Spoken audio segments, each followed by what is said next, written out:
Hey everyone, welcome back to my channel. This is Nona from thealignedlover.com. I have another essence exploration video for you today.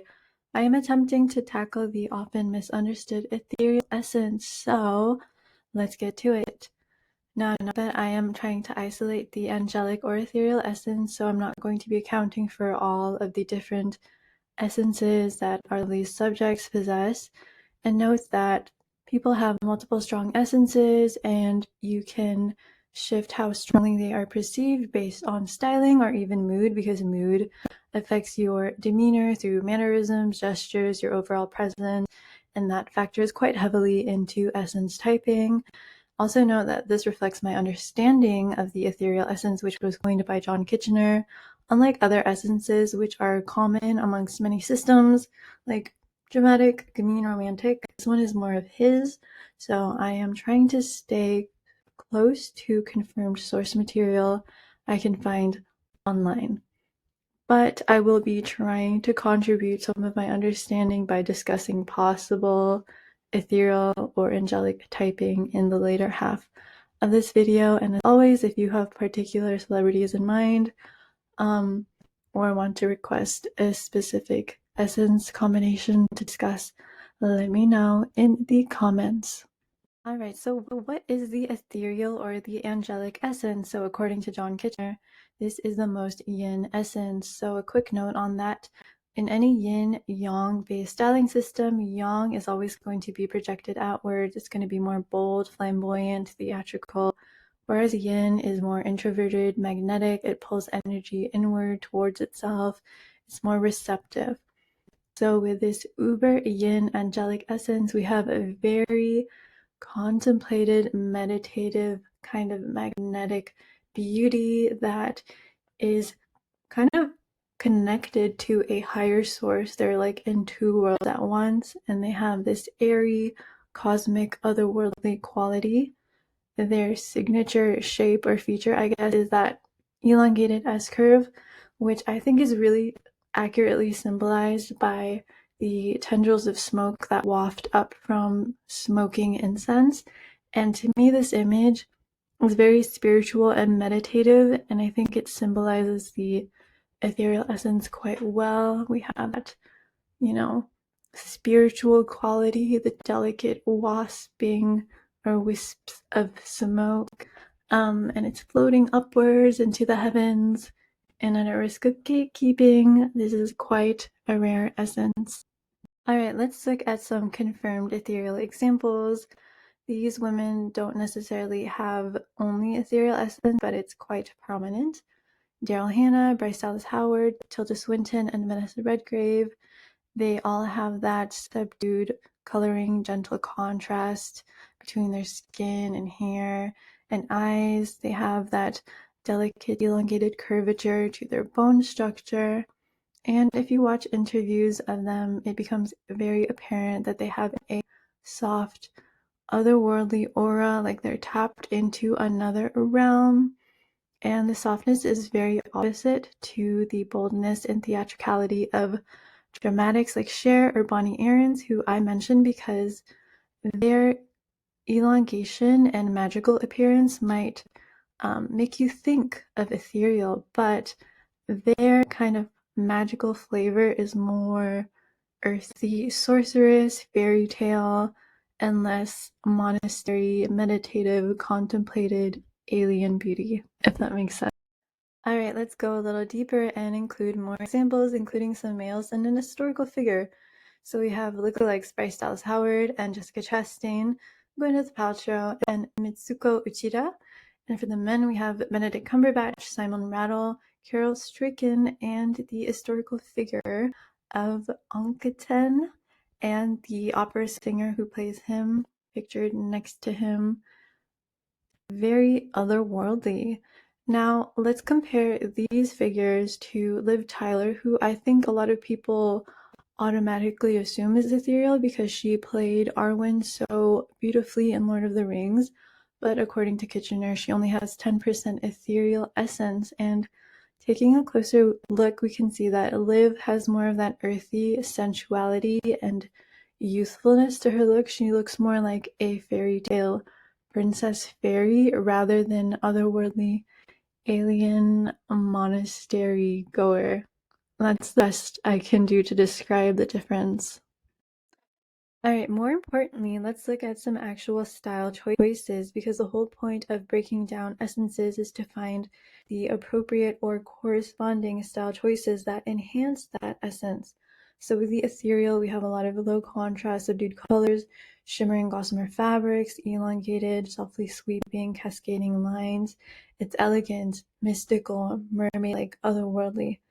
On the other hand, Liv, who has a lot of ingenue and romantic essence to her, wears similar textures and drape, but the overall vibe is more animated, youthful, playful, fresh, and coquettish, like with the little bows and the little florals on the off shoulder. It's a bit more suggestive and playful. I don't think we're going to put little floral roses on the ethereal for their best style. And overall, I think the ethereal just looks a little bit more formal. Alright, let's look at some confirmed specific examples. So we have Mitsuko Uchida, who has a good amount of angelic or ethereal essence, amongst others, and she has that lovely subdued quality to her coloring, low contrast, and overall gentleness, and this wisdom in her face, elongated curve. Her aura just has this very contemplative, tuned into another world quality.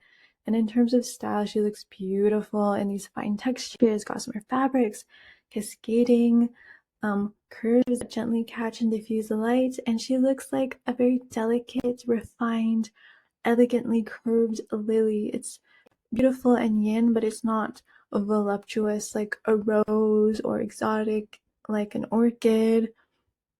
It's the more, I would say, sculpted version of yin, if that makes sense. Next, we have Jordan Dunn, and she has angelic amongst other essences as well, which makes her a great model because she can, rep different styles, different themes. Her beauty has this lovely elongation, waif-like delicateness, almost made of gossamer look to her. And she shines in wispy, feathery, otherworldly designs, and I suspect that when she has more natural makeup on, you can see more mutedness or subdued contrast in her face. Alright, going forward, these are unconfirmed examples, but I think I see a good amount of ethereal. My first pick is Willow Smith. I think the alien design campaign was perfect because they really brought out her otherworldly features here, and she just looks great in these angelic themes. And here I wanted to include this photo because one, with the more natural makeup or lack of makeup, you can see her subdued, gentle coloring, and her overall outfit is very suggestive of a spiritual retreat, and it just looks so good on her. Otherwise, she really plays into a very, I would say, bold, dramatic, and gamine type of styling. Next up, Bruna Tenorio, another model. When I first saw her in a magazine years ago, I thought she looked like an angel. She probably has loads of other essences, but she looks like she's sculpted from floating marble. And the etheric, angelic kinds of lines and silhouettes and fabrics really make her look stunning. My last example is Alex Consani, and very ethereal beauty in a way that reminds me of Tilda Swinton. Elongated curve, diffuse coloring, especially exaggerated by the bleached brows. She looks great in this very sheer, cascading sort of style. And it's funny because her attitude is just so playful and out there. So there's this fun juxtaposition going on. And I wanted to end on another comparison. I think that throughout this video, we've seen more of that contemplative, alien, otherworldly kind of beauty that has that sort of calmness and detachedness to it. I think we've seen that the ethereal beauty is a little bit more detached, contemplative, almost like marble, stony beauty. And it's not necessarily elf-like fairy tale princess beauty, which I think a lot of people assume is ethereal. My examples here are Amanda Seyfried and Alexia Jordana, who have that Dewdrop Fairy Princess beauty. They look very fresh, youthful, sensuous, and like they belong in a fairy tale. They have the angelic subdued coloring, and they look great in the sheer chiffons, cascading lines, curves next to their face. And they do have, elongated curves to their face, but I think theirs is more overwhelmingly romantic. They look more voluptuous. They don't have that detached energy that we see in stronger ethereal examples. So I think that's an interesting comparison. Alright, that was it for today's video. In my next videos, I will discuss more, I would say, accessible or relatable essences that are a bit more common and probably more widespread throughout different style systems. But this one was fun to try to analyze, and I look forward to hopefully seeing more material from John Kitchener on the ethereal essence so we can get more clarity on it. I think it's beautiful, but I think all the essences are beautiful in their unique way. So I'll see you in the next video.